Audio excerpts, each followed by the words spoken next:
Assalamu alaikum and a very warm welcome to RTS on 24 Plus. This podcast is going to be one of its own kind.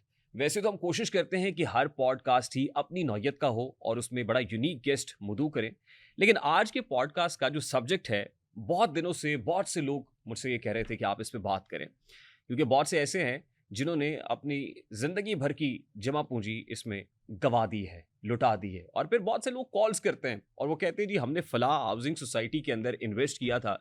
Invest इसलिए किया था कि हमें बड़े ख्वाब दिखाए गए थे और ख्वाब ये थे कि आप रातों रात अमीर हो जाएंगे, आपकी जो इन्वेस्टमेंट है वो दुगनी हो जाएगी, यानी डबल शाह के तरीके से हमें जाल में फंसाया गया। और उसके बाद आज हमें पता ही नहीं चल रहा कि हमारा प्लॉट है कहाँ पे।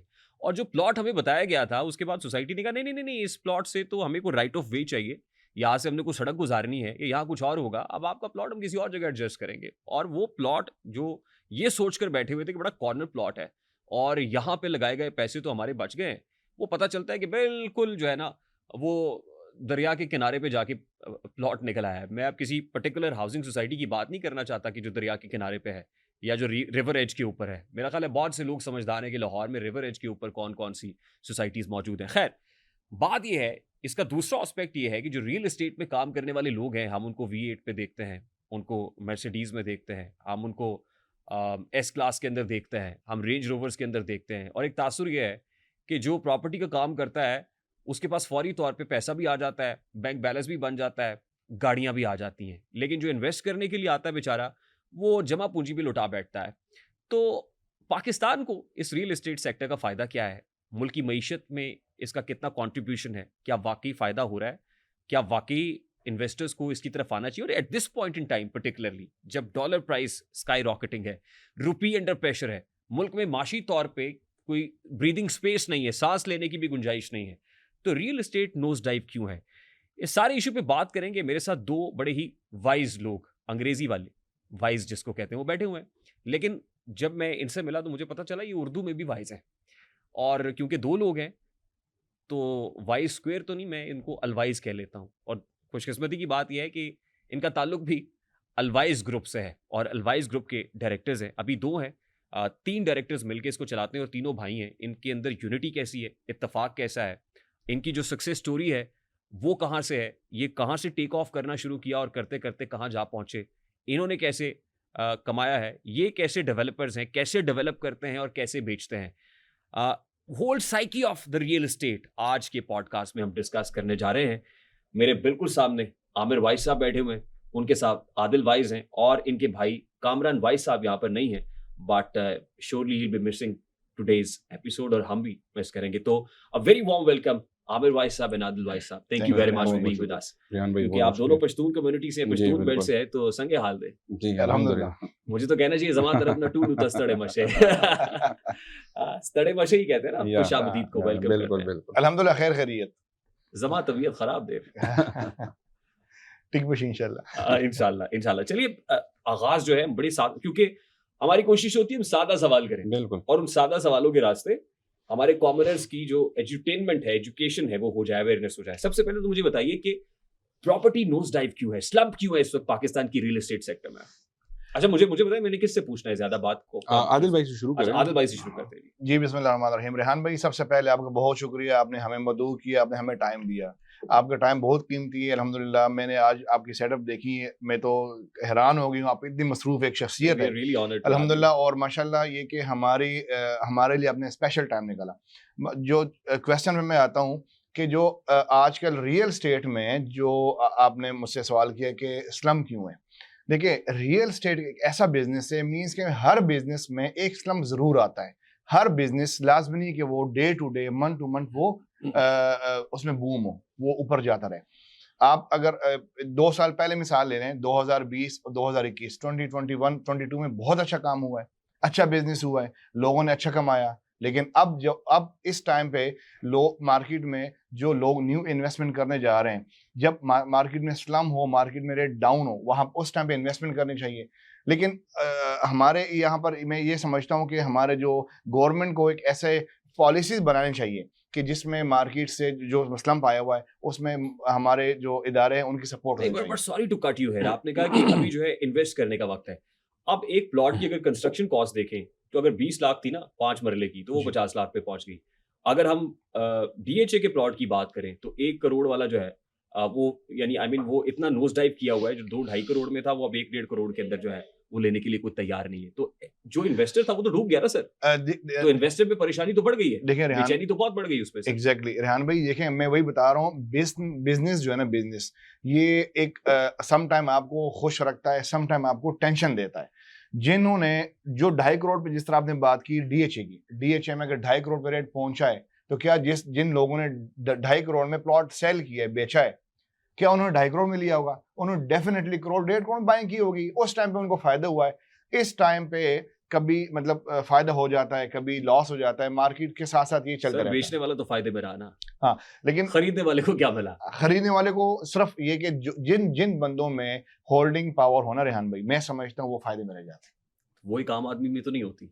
देखें मैं वही बता रहा हूँ, अगर हम 100 में से नंबरिंग देना तो उसमें से 70% लोग आज भी ऐसे हम देख रहे हैं, मार्केट में हम बैठे हुए ना, हम बिजनेस करते हैं, 70% लोगों में होल्डिंग पावर है, 30% लोगों में होल्डिंग पावर नहीं है। तो जाहिर बात है जो हमारे मुल्क के हालात हैं, महंगाई का दौर है, मार्केट में हर बंदे को आजकल खाने पीने की पड़ी हुई है। अच्छा, होल्डिंग पावर से मुराद ये है कि आप ये कह रहे हैं कि कोई जिसने इन्वेस्टमेंट की थी वो इन्वेस्टमेंट को होल्ड करे। एग्जैक्टली, वो उसको बेचे ना, नहीं बेचे, क्योंकि वो देख रहा है कि स्लम बहुत ज्यादा भी बेचे ना। एग्जैक्टली सर, लोग तो अपने घरों का फर्नीचर तक बेचने पे आए हुए हैं। देखें इन्वेस्टमेंट वो करते रेहान भाई कि जिनके पास एक्सेस अमाउंट हो, मतलब ये कि जिनको फर्नीचर चाहिए होता है वो तो प्रॉपर्टी कभी परचेज नहीं करेगा ना। जिनके पास एक्सेस अमाउंट हो, बैंक में पेमेंट पड़ी हुई हो और वो कहता है मुझे बैंक से कुछ नहीं मिलता, मैं रियल एस्टेट में डाल लेता हूँ। अब वो इन्वेस्टमेंट कब करता है? जब मार्केट में बेहतरी हो। लेकिन जब मार्केट में एक टाइम तक बेहतरी आती है, फिर एक टाइम आता है जहां पर कॉन्स्टेंटली वो चीज रुक जाती है, फिर वहां पर लोग सेल कर देते हैं। तो देखिए ना, लालच भी बुरी बला है। मैं समझता हूं कि जब जिन्होंने इन्वेस्टमेंट की और वो एक टाइम पे ऊपर जाते जाते वो एक जगह पे रुक गई, 2 करोड़ का प्लॉट लेके वो 2.5 करोड़ पे चला गया 50 लाख प्रॉफिट के साथ, उन्होंने प्लॉट नहीं बेचा। क्यों नहीं बेचा? अगर वो 2.5 करोड़ पे जाके प्लॉट बेचता है तो उनको प्रॉफिट है। अगर वो 2.5 करोड़ में सोचने लग जाता है नहीं मैं 3 में बेचूंगा, तो वो वापस 2 में आएगा, वापस फिर 2.25 1.5 में आएगा, तो उनको नुकसान होगा। ये तो सर अभी हम बड़े आइडियल एनवायरनमेंट की बात कर रहे हैं कि जिसने प्लॉट खरीदा उसको प्लॉट की पोजीशन मिल भी गई, ठीक है, और प्लॉट उसने रख लिया, वो सेफ है। एग्जैक्टली। लेकिन जिस बेचारे को फाइल बेची, अब मेरा सवाल ले लीजिएगा। एग्जैक्टली। जो डेवलपर है सर, उसने कोई 1,500 प्लॉट जो है उनकी फाइल्स बेच दी, ठीक है। जो लैंड एक्विजिशन थी उसके पास उतनी लैंड अवेलेबल नहीं थी, ठीक है। लैंड उसके पास 1000 प्लॉट्स की थी, ठीक है। जो फाइलें उसके पास अवेलेबल थी वो 1,500 प्लॉट्स की थी, एग्जैक्टली। फाइलें 1,500 प्लॉट्स की बेच दी, ठीक है। जो बाकी 500 प्लॉट्स है वो तो है ही नहीं sir, they are hanging in the air, कहां है कोई पता नहीं। ये यहाँ पर होते हैं फ्रॉडी लोग, जो हम रियल एस्टेट में साफ अल्फाज में आपको बता रहा हूँ कि जो आपके तवज्जुह से जो मेरी वीडियो देख रहे हैं ना, मैं ये समझता हूँ कि हम वेल नोन सोसाइटी के साथ काम करें। हम देखें, मैं समझता हूँ कि इस टाइम पे लाहौर में हमारी बातचीत हो रही है आपके साथ ना, लाहौर में मैं समझता हूँ इस टाइम पे अगर 500 सोसाइटी हो तो क्या 500 सोसाइटियों में हम मतलब देख नहीं सकते, उसकी हिस्ट्री नहीं देख सकते कि हमें इन्वेस्टमेंट किस सोसाइटी में करनी चाहिए? हम उस सोसाइटी में इन्वेस्टमेंट करें जिन्होंने डिलीवर किया हो, जिन्होंने बनाया हो, जिन्होंने एक्सेस सेल ना किया हो। हर सोसाइटी के पास एक टाइम लिमिट था 2015, 16, 17 की अगर मैं बात करूं कि एक्सेस सेलिंग हुई है, लेकिन वो एक्सेस सेलिंग का पता बाद में चलता है कैसे उन्होंने, मतलब मैं अगर सोसाइटी बनाता हूं, मुझे अगर मतलब 500 कनाल जमीन चाहिए और मैं ये अज्यूम करता हूं कि यार ये मैं ज़मीन ले रहा हूं, परचेज कर रहा हूं, मैंने सोसाइटी बनानी है, मैं ये 500 कनाल ज़मीन ले रहा हूं, लेकिन यार इसके साथ साथ 500 कनाल में मेरी रिक्वायरमेंट्स पूरी नहीं हो रही। मैं इस 500 कनाल के साथ मैं एक्सेस सेल इसलिए कर देता हूं क्योंकि मुझे पता होता है मैंने 500 कनाल ज़मीन और परचेज करनी है, क्योंकि साथ सराउंडिंग में विलेजेस होते हैं, गाँव होते हैं, उन्होंने भी सेल करनी है। मेरा आइडिया होता है ना, इंसान आगे सोचता है, बिजनेसमैन आगे सोचता है, 5 साल के बाद का सोचता है, 10 साल के बाद का सोचता है। मैं ये समझता हूँ कि उस 5 मैंने 1000 कनाल की मैंने सारी फाइलें भेजी, लेकिन जब वो एक टाइम आ जाता है मुझे 500 कनाल जो मैंने एक्सेस सेल की होती है उसमें से मुझे 250 कनाल जमीन मिल जाती है, 250 कनाल नहीं मिलती। ये होता है कारोबार में, मैं उनको कंपनसेट करूंगा ना, वो सोसाइटी उनको कंपनसेट करेगी। नहीं करती ना सर वो सोसाइटी नहीं करती। अब यहाँ पर बात ये कि फसलें खड़ी हुई हैं। एग्जैक्टली। अभी उनके ऊपर ट्रैक्टर भी नहीं चला, और ट्रैक्टर चलने से पहले बहुत बड़ा आमिर भाई इश्तेहार आ गया, बिल बोर्ड लग गया और उसके ऊपर किसी बड़े स्टार की फोटो भी आ गई। उसके बाद आपने टीवीसी चलाना शुरू कर कब्जा दी ग्रुप TV आ के गया, ऊपर। माफिया आ गया। सर ठीक मैं है, ये भी नहीं कह रहा, मैं कब्जा ग्रुप और माफिया भी नहीं कह ठीक रहा। है, आप कह रहे हैं आपका ज़ाहिर डोमेन है, आप ये इतना बड़ा लफ्ज इस्तेमाल कर रहे हैं, मैं तो ये करते हुए मोहतात हूँ। ठीक है। अच्छा, उन्होंने जनाब टीवीसी चलाना शुरू कर दी और एमिनिटीज दिखाना शुरू कर दी। उसके अंदर सोना दिखा रहे हैं, जकूजी दिखा रहे हैं, उसके अंदर पूल्स दिखा रहे हैं, state of the art gym दिखा रहे हैं, इंफ्रास्ट्रक्चर बहुत बड़ा 3D एनिमेशन चल रही है और वहां पे फसलें खड़ी हुई हैं। अब आम आदमी बेचारा क्या करे सर, वो तो वो सब कुछ देख के उसके झांसे में आएगा ना। मैं और फिर वो ये यहाँ भी पर बता रहे कि हमने इतना बेच दिया है, रेहान भाई एक मिसाल दे 1000 रहा हूँ। प्लॉट हमारे पास था तो हमने जो है वो 750-800 प्लॉट बेच दिया है। आपकी बात कट करके मैं आपकी माजरत के साथ, हाथी के दांत दिखाने के और खाने के और, ये बात यहाँ पर नहीं बनती। लेकिन मैं आपने जो बता रही है कि भाई दिखाते कुछ और है, बाद में देते कुछ और है ऐसे सोसाइटियाँ। हुआ ऐसा पाकिस्तान में हमारे, अनफॉर्चुनेटली उनको लुक आफ्टर करनी चाहिए ना। उनके ऊपर एक, हर एक हाथ के ऊपर एक हाथ होता है। हमारी गवर्नमेंट है, हमारी एक लॉ है, हमारे एक फर्म्स बने हुए हैं, उनको देखना चाहिए जो एनओसी प्रोवाइड करते हैं उतने ही एरिया का। मतलब मैंने एक मिसाल दी कि मैं अगर सोसाइटी आजकल के दौर में लॉन्च करता हूँ, जो कि दौर है, हर बंदा आए दिन सोसाइटी लॉन्च करता है, 500 कनाल की अगर मैंने सोसाइटी दी है तो मुझे 500 कनाल का एनओसी देखना चाहिए ना। मैं तो चाहूंगा कि मैं 1000 फाइल बेचूं, मैं तो चाहूंगा मैं 500, मतलब एक एनओसी 500 लेना कौन सा मुश्किल है सर? देखें सिर्फ ये सब एनओसी के बगैर काम कर रहे होते हैं। एग्जैक्टली नहीं होता है। मतलब ये कि जब आप सोसाइटी लॉन्च करते हैं ना रेहान भाई, जब आप सोसाइटी लॉन्च करते हैं, हर एक तरीकेकार से होता है, एक स्टेप बाय स्टेप काम चलता है। ये नहीं कि एक ही दिन में सब कुछ हो जाता है। मैंने एक मिसाल ली आपको कि मैंने 500 कनाल जमीन ली और मैं 1000 कनाल बेची। उसके बाद मैं स्टेप बाय स्टेप एक कदम उठाऊंगा। मैंने लोगों को देखें, अब यहाँ पर ये आता है 2-2.5 साल बाद पता चलता है, आपके क्वेश्चन की तरफ आता हूँ, कि उनको प्लॉट नहीं मिलता। वो दरिया के किनारे जाके उनको प्लॉट मिल जाता है। क्यों मिलता है? इसलिए मिलता है कि उन्होंने वेल नोन सोसाइटी के साथ, कंपनी के साथ, बिजनेसमैन के साथ, डेवलपर के साथ काम नहीं किया होता। अगर अच्छा डेवलपर हो, अच्छा बिजनेसमैन हो, वो कभी भी ये नहीं सोचेगा। आजकल तो काफी लोग इंतहाई मोहतात होकर चल रहे हैं कि भाई वो हमें मतलब अच्छा डेवलपर अच्छी सोसाइटी किसको कहते हैं?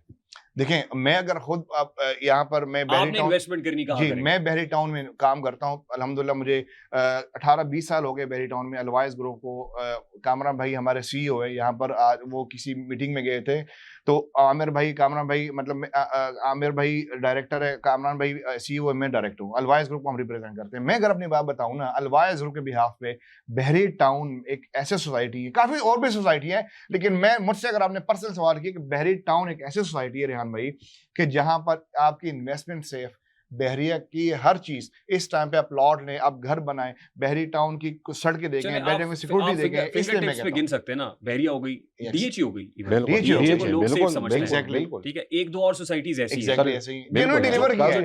हम यहाँ पर किसी के अब बात ये है ना सर कि वो आम आदमी की पहुंच में है भी है या नहीं है। अब जिसने जो है वो डाउन पेमेंट 2 लाख रुपए देनी है और उसको बताया गया कि किस्त 2 लाख में प्लॉट नहीं मिलता और उसको ये बताया गया कि आपकी किस्त जो है इंस्टॉलमेंट है 15,000 है। एग्जैक्टली। तो अब उसने ये सोचा कि यार मैं आने वाले 5-10 सालों के अंदर अपना घर बना लूंगा और मैं इंस्टॉलमेंट में पैसे देता रहूंगा।